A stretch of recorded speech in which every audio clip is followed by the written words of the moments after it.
Shalom, Yashra'Allah.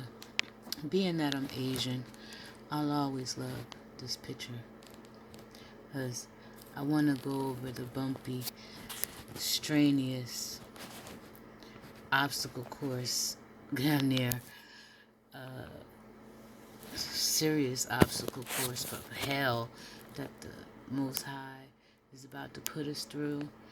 And right now is the time to take a nice view and just suck it all in, because this obstacle course and road is going to be one hell of a ride. But I will say that some of the Hebrews out here, they're just as horrendous as this goddamn road, because they all over the goddamn place, man. They telling you to take the mark of the beast, marry goddamn other foreign damn women. They telling you to move to Africa and all kind of bullshit. And you notice Ghana was the first to jump up and be like, you come back and get your land in Ghana. Like, yeah, we not Africans. I know that's our land, because Negro land or whiter is all of that. But technically speaking, no. The Lord says stay put, because the greatest atrocity happened on your own land, and that's here in the Americas. So second rate of the most niggas in the world is Brazil. So why in the hell we go back to Africa? I mean, yeah, if you want to just get free land, all right, cool. I can understand going to Ghana for that, but we're Asian. We came from Babylon.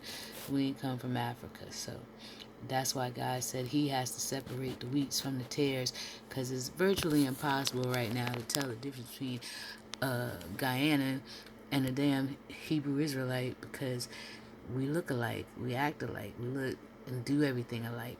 And that's why the Lord said that don't pull up the wheat, because you might bring up the tares, you'll bring up the wheat too, because it's virtually impossible. It's confusion of faces. If anything, that's your confusion of faces. But I wanted to go over the obstacle course and go over 2nd Ezra 15, the whole entire damn chapter. Let's just start with that. As that's the vengeance on all the nations and on the wicked. The vengeance on the wicked. And 2nd Ezra 16 is my lesson for the day. And that one is the fire has been kindled. And read the whole damn entire chapter. That's all I'm going to say to you. I'm not going to read the whole thing. I want you to read the whole thing. But that's where the lesson is going to start from. It's going to start from 2nd Ezra 15, chapters 15 and 16.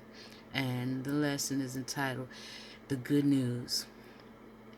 When I was a heathen, running the streets, and a non-lost tribe Israelite, and I was all into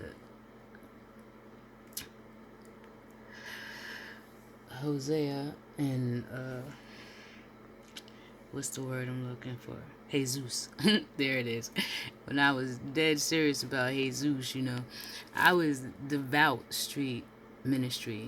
I used to run into the Israelites all the time, because it's a small world. So we would be out there on the street, and I'd be ministering too, and the brothers would run into me and be like, my beautiful sister, do you not know you're an Israelite? And I used to be like, you don't get out of my face, because I was, like I said, I was all into the word at that particular time. And Jesus was all in my mind at that particular time when I was street ministering. And I would go out on the streets and be ministering the word. And I liked Jesus because, hey, women could preach on the street. It wasn't no problem. We was the fruit of the vine. I would put my Timberlands on and I'd be in the street with the Israelites, and we'd be going at it. And I know it's a progress. It's a progress, Nobody just came into this word. Like, some people just got here, but I mean, like 20 years ago, it was a progress. I went through phases. Like, I went through my whole Afrocentric Egyptology, Sarah Sutanseti, Brother Polite, and Snake Netta.